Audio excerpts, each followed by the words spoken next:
ज्यादा था Mantu. Miss Edna Jackson. खूबसूरत कहानी। कॉलेज की पुरानी प्रिंसिपल का तबादले का ऐलान हुआ। तालिबात में बड़ा शोर मचा। वो नहीं चाहती थी कि उनकी महबूब प्रिंसिपल उनके कॉलेज से कहीं और चली जाए। एहतजाज हुआ, यहाँ तक कि चंद लड़कियों ने भूख हड़ताल भी की। फैसला अटल था। उनका जज्बातीपन थोड़े अरसे के बाद खत्म हो गया। नई प्रिंसिपल ने पुरानी प्रिंसिपल की जगह ले ली। बात में शुरू में उनकी बड़ी नफरत और हिकारत का इजहार किया, मगर उनसे कुछ न कहा कि उसके इख्तियार में सब कुछ था। वो उनको कड़ी से कड़ी सजा दे सकती थी। हर वक्त उसके पतले पतले होठों पर मुस्कुराहट तैरती रहती। वो सर तबस्सुम थी, कॉलेज में खिली हुई कली की तरह आती और जब वापस जाती तो दिन भर गुनागू मसरूफियातों के बावजूद उसमें मुरझाहट में कोई कमी आसार नहीं दिखाई देता।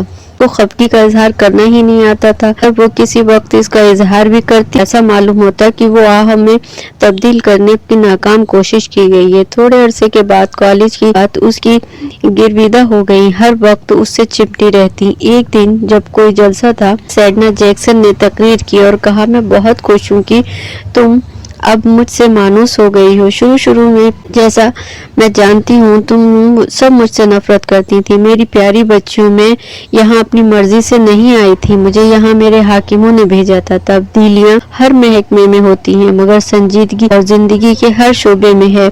असल में तब्दीलियों का नाम ही जिंदगी है। तुम आज लड़कियां हो, बड़ी चंचल और शरीर। एक दिन आने वाला है जब तुम संजीदा और मतीन माएँ बन जाओगी। हमारी गोद में बच्चे खेलते होंगे, से भी कहीं ज्यादा शरीर और नटखट। मैं तुम्हारी प्रिंसिपल हूँ, लेकिन दिल में ये ख्याल कभी न लाना कि मैं कोई जालिम औरत हूँ। तुम सबसे मोहब्बत करती हूँ और चाहती हूँ कि मुझसे भी कोई मोहब्बत करे।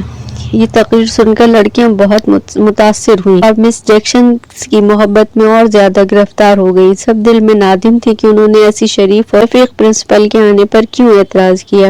एक दिन बीए की एक लड़की ताहिरा, जिसने मिस जैक्सन की आमद पर वाजे कसे थे, बड़े सख्त अल्फाज इस्तेमाल किए थे, प्रिंसिपल के कमरे में थी। ताहिरा का सर झुका हुआ था, खौफ और हरास उसके चेहरे पर फैला हुआ था। प्रिंसिपल कागजात पर दस्तखत करा रही थी, बेहद मुनहकिम थी। थोड़ी देर के बाद जब उसने की सिसकियों की आवाज सुनी तो उसको उसकी मौजूदगी का इल्म हुआ। एकदम चौंक कर उसने अपना नन्हा सा फाउंटेन पेन एक तरफ रखा, उसकी तरफ मुतवज्जो हुई। उसको याद नहीं आ रहा था कि उसने ताहिरा को बुलाया है।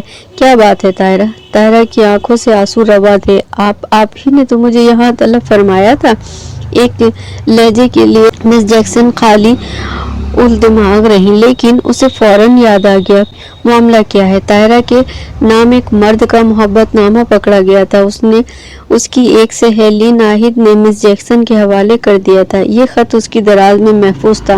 मिस जैक्सन ने मुस्कुराते हुए होठ ताहिरा के मुखातिब हुए, बेटा ये क्या बात है? इसके बाद उसने मेज का दराज खोल कर खत निकाला और ताहिरा से कहा, लो ये तुम्हारा खत है, पढ़ लो और अगर चाहो तो मुझे सारी दास्तान सुनाओ ताकि मैं तुम्हें कोई राय दे सकूं। ताहिरा कुछ देर खामोश रही। उसकी समझ में नहीं आता था क्या कहे। प्रिंसिपल मिस जैक्सन ने उठकर उसके कंधे पर शफकत भरा हाथ रखा। ताहिरा, नहीं, हर लड़की की जिंदगी में ऐसे लम्हात आते हैं। उसने रोना शुरू कर दिया। बूढ़ा चपरासी किसी काम से अंदर दाखिल हुआ तो मिस जैक्सन ने उससे कहा, निजामुद्दीन अभी तुम बाहर ठहरो, मैं तुम्हें बुला लूंगी। जब वो चला गया तो मिस जैक्सन ने बड़े प्यार से ताहिरा से कहा, मोहब्बत एक अजीम जज्बा है, इस पर क्या एतराज हो सकता है, लेकिन तुम्हारी उम्र की लड़कियां अक्सर धोखा खा जाया करती हैं। तमाम वाकयात बता दूं, मैं तुमसे उम्र में बहुत बड़ी हूँ, मगर आज तक किसी ने मोहब्बत नहीं की, लेकिन मैंने कई उस्तवार और ना उस्तवार मोहब्बतें देखी हैं। बेटा मुझसे घबराओ नहीं, बैठ जाओ। ताहिरा अपने दुपट्टे से आंसू पोंछती हुई कुर्सी पर बैठ गई। प्रिंसिपल अपनी घूमने वाली कुर्सी पर नाशिस्त इख्तियार करते हुए अपनी शागिर्दा से बोली, अब देर न लगाओ, बता दो, बहुत जरूरी काम करने हैं। ताहिरा कुछ देर हिचकिचाती रही, लेकिन इसके बाद उसने अपना दिल खोल के अपने प्रिंसिपल के सामने रख दिया। उसने बताया कि एक नौजवान लेक्चरर है जिससे वो ट्यूशन लेती है। करीब 1 साल से वो बाकायदा 5 बजे उसके घर में आता रहता है। उसकी बातें बड़ी दिल फरेब हैं, शक्ल सूरत के लिहाज से भी खूब है। फारसी के अशार का मतलब समझाता है तो एक नक्शा खींच देता है। उसकी जबान में गजब की मिठास है। ताहिरा ने मजीद बताया कि उसके दिल में लेक्चरार के लिए अलग जगह पैदा हो गई। आहिस्ता आहिस्ता बेकरार रहने लगी। उसको हर वक्त उसकी याद सताती। 5 बजने वाले होते तो उसको यूं महसूस होता वो मुजस्समा घड़ी बन गई। उसका रुआ रुआ टिक टिक करने लगता। वो उसके जबानी से कुछ भी नहीं कह सकती थी, इसीलिए कि शर्म और हया इजाजत नहीं देती थी। उसने एक रात लेक्चरार के नाम खत लिखा। उसने अपनी जिंदगी भर में ऐसा खत कभी नहीं लिखा था। हालांकि वो अपने खानदान में खत लिखने के मामले में काफी मशहूर भी थी। हर बात बड़े सलीके से लिखती है, लेकिन ये लिखते हुए उसने बड़ी दिक्कतें पेश आई। काफ क्या होगा, मजमून कैसा होना चाहिए। फिर ये सवाल भी उसके दरपेश था कि हो सकता है वो ये खत उसके बाप के हवाले कर दे। वो एक अरसे तक सोचती रही। उसके दिल में कई खदशे थे, लेकिन आखिर उसने फैसला कर लिया कि वो जरूर लिखेगी। चुनाचे उसने राइटिंग पैड के कई कागजात करके चंद सतूर उससे लेक्चरर के नाम लिखे।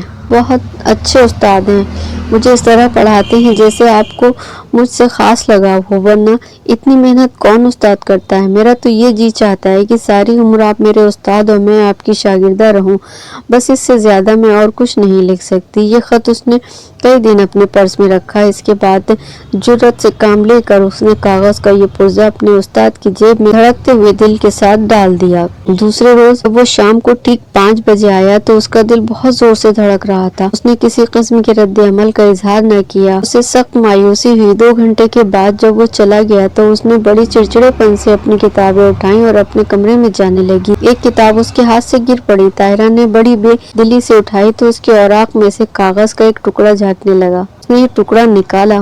उस पर चंद अल्फाज मरहम थे। ताहिरा के जख्मी जज्बात पर मरहम के फाहे लग गए।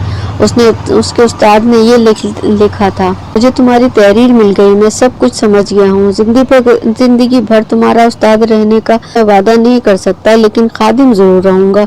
मैं उस्ताद की शागिर्दी से तंग आ गया हूँ। तुम्हारी गुलामी इससे हर दर्जा बेहतर होगी। इसके बाद दोनों में किताबों के औराक की ओट में खतो किताबत होती रही, लेकिन ताहिरा के वालिदैन को वक्त शहर छोड़ना पड़ा, इसीलिए कि उसके बाप जहीर की तब्दीली किसी सिलसिले में दूसरे शहर में कर दी गई थी। ताहिरा को हॉस्टल में दाखिल करा दिया गया, जिसकी सुपरिटेंडेंट मिस जैक्सन थी। उसका क़याम उसी हॉस्टल में था। कॉलेज से फारिग होकर आती तो अपने कमरे में अक्सर नॉवेल पढ़ती रहती। अजीब अजीब किस्म के हॉस्टल की लड़कियां उसके पास आती, उसके कई नॉवेल चुरा कर ले जाती और मजे ले लेकर पढ़ती, फिर वापस कहीं पर रख देती जहां से उन्होंने उठाए थे। जैक्सन को लड़कियों की इस शरारत का कोई इल्म नहीं था। ताहिरा ने भी कई नॉवेल पढ़े और इसका इश्क अपने उस्ताद के इश्क से बढ़ता गया। वो हॉस्टल से बाहर निकल नहीं सकती थी, इसलिए उसने एक खत लिखा, उसे किसी न किसी तरीके से अपने उस्ताद तक पहुंचा दिया। ये खत जो उस नौजवान लेक्चरर ने जवाब में लिखा था, गलत हाथों में पहुंच गया। यानी नाहिद बास को ताहिरा के सिर्फ इसलिए बुग़्ज़ था कि वो उससे मुकाबले में कहीं ज्यादा खूबसूरत थी। ये खत उसने प्रिंसिपल के हवाले कर दिया था। ताहिरा जब अपनी सारी दास्तान सुना चुकी, मिस जैक्सन ने बड़ी दिलचस्पी लेते हुए सुनी तो उसने कुछ देर खामोश रहने के बाद ताहिरा से कहा, अब तुम क्या चाहती हो? मुझे कुछ मालूम नहीं, आप जो फैसला फरमाएंगी मुझे मंजूर होगा। जैक्सन अपनी कुर्सी पर से उठी और कहा, नहीं ताहिरा, मोहब्बत के मामले में मुझे फैसला देने का इख्तियार नहीं। ये मजहब से भी ज्यादा मुकद्दस जज्बा है, तुम खुद बताओ। ताहिरा ने शर्म भरी आंखें जो नमालूद थी झुकाकर सिर्फ इतना कहा, मैं उनसे शादी करना चाहती हूँ। मिस जैक्सन ने ठेठ प्रिंसिपलाना अंदाज में पूछा, क्या वो भी चाहता है? उसने अभी तक इस ख्वाहिश का इजहार नहीं किया, लेकिन मैं समझती हूँ वो भी तो मोहब्बत करता है। उसे क्या उर्द हो सकता है? लेकिन क्या तुम्हारे वालिदैन रजामंद हो जाएंगे? हरगिज नहीं होंगे। क्यों? इसलिए कि वो मेरी मंगनी एक जगह कर चुके हैं। कहाँ? मेरे खालाजाद भाई के साथ। तुम क्रिश्चियनों में से तो ऐसा नहीं होता, हमारे यहाँ तो अक्सर ऐसा होता है। खैर छोड़ो इस बात को। क्या मैं तुम्हारे इस लेक्चरर को अपने पास बुलाकर उससे मुफलिस बातचीत कर सकती हूँ? ताहिरा, ये जिंदगी भर का सवाल है, ऐसा न हो कोई गलती हो जाए। मैं उम्र में तुमसे बहुत बड़ी हूँ, मैं तुम्हारे ही मशवरा दूंगी। एक मर्तबा तुम मुझे उससे मिलवा दो। ताहिरा ने शुक्रिया अदा किया, आप जरूर मिलिए, लेकिन उससे कह दीजिएगा कि ने बड़ी शफकत से कहा, रुक क्यों गई? जो कुछ तुम मुझसे कहना चाहती हो मुझसे कह दो। जी बस सिर्फ इतना कि अगर उसके कदम मजबूत रहे तो मैं खुदकुशी कर लूंगी। औरत जिंदगी में सिर्फ एक ही मर्द से मोहब्बत करती है। मोहब्बत का लफ्ज सुनते ही प्रिंसिपल मिस एडना जैक्सन के दिल की रियां और ज्यादा गहरी हो गई। उसने ताहिरा के आंसू अपने रुमाल से बड़ी शफकत के साथ पोंछते हुए रुखसत कर दिया। बाद उसने घंटी बजाकर चपरासी को अंदर बुलाया। उसने बड़े जरूरी कागजात उसे उसके मेज पर रखे। उसने सरसरी नजरों से उनको देखा। एक कागज पर ताहिरा ने के उस लेक्चरर के नाम का खत लिखा। वो इजहार करम उससे इसी वक्त शाम को बोर्डिंग हाउस में मिले। ये खत उसने लिफाफे में डाला, पता लिखा और चपरासी से कहा कि फौरन साइकिल पर जाए और ये लिफाफा लेक्चरर साहब को पहुंचा दे। चपरासी चला गया। शाम को मिस एडना जैक्सन अपने कमरे में बैठी नीचे देख रही थी कि नौकर ने इत्तला दी कि एक साहब आपसे मिलने आए हैं। तो समझ गई कि ये साहब कौन है। चुनाचे उसने नौकर से कह दिया उन्हें अंदर ले आओ। ताहिरा का उस्ताद ही था जो उसके कमरे में दाखिल हुआ। मिस जैक्सन ने उसका इस्तकबाल किया। गर्मियों का मौसम था, जून का महीना, सख्त तपिश थी। जैक्सन उससे बड़े अखलाक के साथ पेश आई। नौजवान लेक्चरर बहुत मुतासिर हुआ। इधर उधर की बातें होती रही। मिस एडना जैक्सन ताहिरा के बारे में बात शुरू करने ही वाली थी कि उस पर हिस्टीरिया का दौरा पड़ गया। उसको ये मर्ज बहुत देर से लाहक था। लेक्चरर बहुत फिक्रमंद हुआ। घर में कोई नौकर नहीं था, इसीलिए कि वो छुट्टी करके कहीं बाहर सो रहे थे। उसने खुद ही उसे समझ में आ गया। जब कॉलेज गर्मियों की छुट्टियों के बाद खुला तो लड़कियों को ये सुनने में बड़ी हैरत हुई कि उनकी प्रिंसिपल एडना जैक्सन से उस लेक्चरर की शादी हो गई जिसको ताहिरा से मोहब्बत थी। दिलचस्प बात थी कि लेक्चरर लतीफ की उम्र 25 बरस के करीब होगी और मिस एडना जैक्सन की लगभग 50 बरस।